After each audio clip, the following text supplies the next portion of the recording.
News 7 Tamil, பொறுப்பும் பொது நலமும். இலங்கையில் கனமழை காரணமாக 25 மாவட்டங்கள் வெள்ளத்தின் பிடியில் சிக்கியுள்ளன. வெள்ளத்தில் சிக்கியவர்களை மீட்கும் பணி தீவிரமாக நடைபெற்று வருகிறது.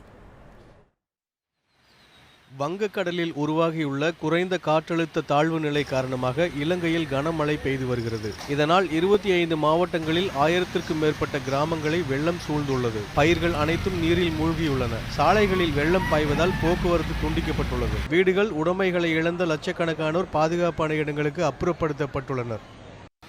1957ஆம் ஆண்டிற்கு பிறகு தற்போதுதான் இந்த அளவுக்கு கடுமையான வெள்ளம் ஏற்பட்டுள்ளதாக கூறுகிறார் பதுலாவைச் சேர்ந்த முடையன்சே விஜிபாலா.